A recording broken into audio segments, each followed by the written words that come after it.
કોને કહેવાય જો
અરે બાપા જામા પહેરા છે, પગમાં મોદડી છે, ગાળમાં ફૂલડાનો હાર છે, માથે મુગટ પહેર્યો છે બાપ, અને હાથમાં ભાલો છે. અરે હાથમાં ભાલો અને ઘોડે છે સવારી, આરણ જાણા રાય તારી બહુ મહેરબાની.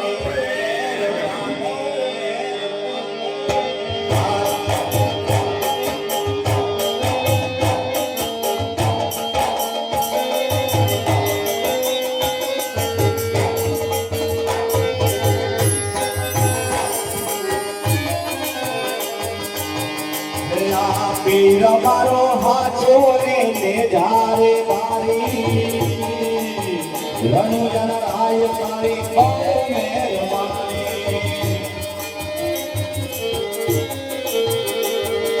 પીર મારો હાચો ને જારે તારી, રણુ જન રાય તારી બહુ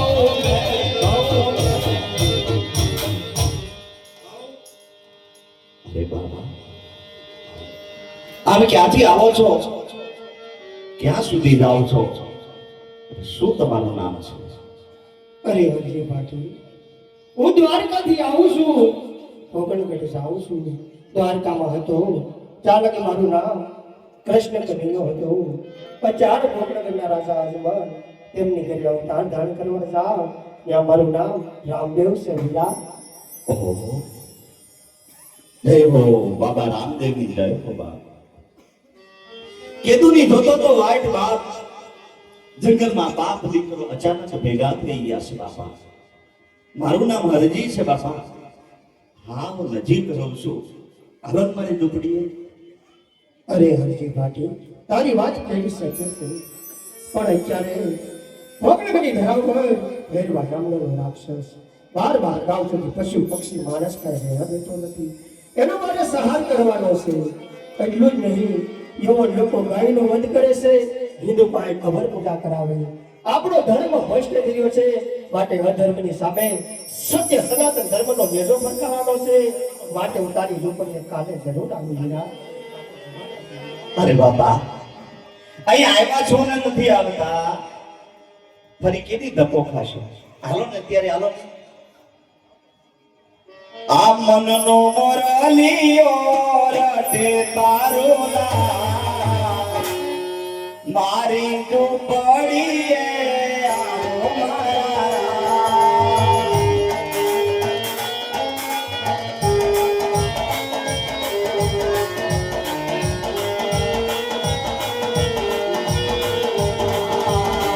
સૂરજ ઉગે મારી ઉગતી રે આશા,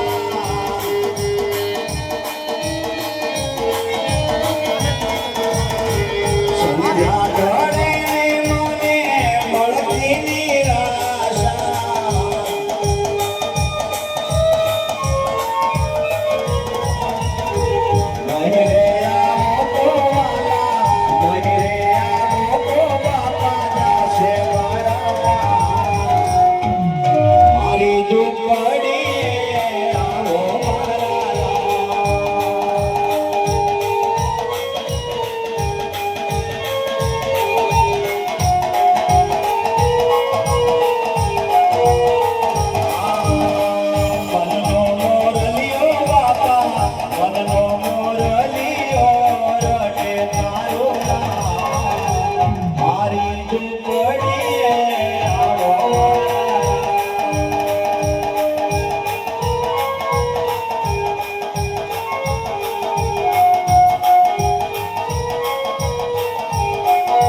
લાગી છે તો બે બાજરાના મડા ગળી દઉં, પછી બાપ દીકરો બે હારે બેહી અને રોટલા ખાઈએ બાપા.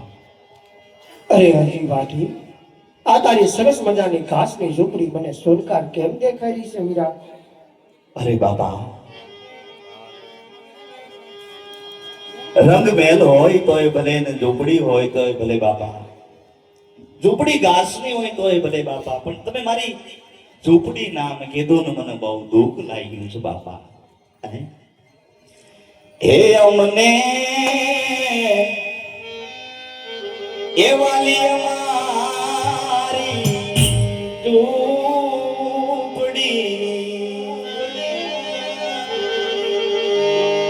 એ અમને એ વાલો તો કરણનો દે, અમને યાદ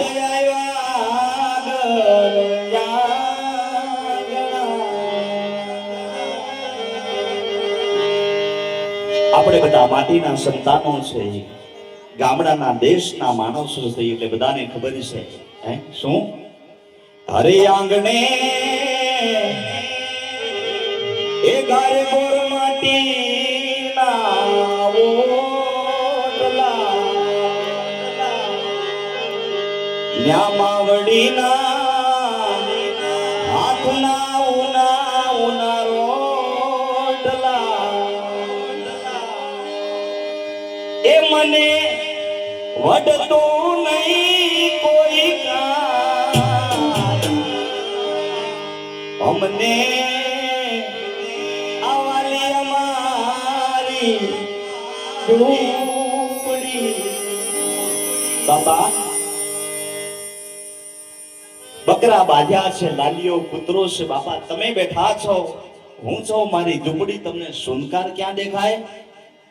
અરે મીરા હરજી, હા બાપા. તું હજી પરણ્યો નથી? અરે રે બાપા, અહીંયા રે કળયુગમાં બાપા કુંવારા રે વાજો, કુંવારા રે વાજો. બાપા બાયું આવે, લુગડા માંગે, પૈસા માંગે, છાતી ઊંચી ક્યાંથી લાવે? બાયું આવે તો બાપા રૂપિયા રે માંગે.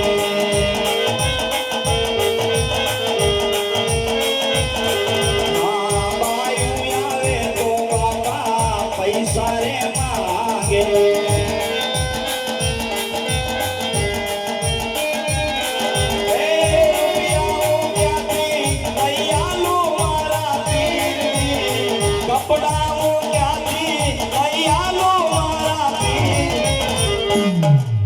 આરામ દે પરણાવે, આ ભાલા વાળો પરણાવે, પરણી જાઓ બાટી હરની, પરણો બાટી હરની.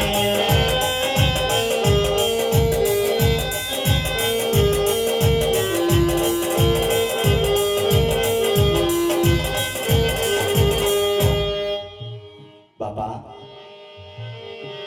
આ તમામ માણસો અહીંયા બેઠા છે, અગડે ડડ પબ્લિક ભેગી થઈ છે બાપા, તમારી લીલા જોવા માટે આવ્યા છે બાપા, પણ આમાંથી એકે વ્યક્તિ બોલતી નથી. ભાટી હરજી અહીંયાથી બોલે છે બાપા, બાકી બધાના ઘરનો વ્યવહાર આમ જ હાલે છે, એટલે પરણ્યા સિવાય બીજી કાંઈક વાત હોય તો કયો. આહા હરજી ભાટી, હા બાપા. તો હું તારી ભક્તિથી પ્રસન્ન છું, માટે તારી જે જોવે તે માગી લે મીરા. અરે બાપા, મિત્રો જ્યારે એમ કહેવાય છે કે દ્વારિકાધીશ કોઈ પણ પ્રભુજી જ્યારે માંગવાનું કે ને ત્યારે 100 વાર વિચાર કરજો મિત્રો.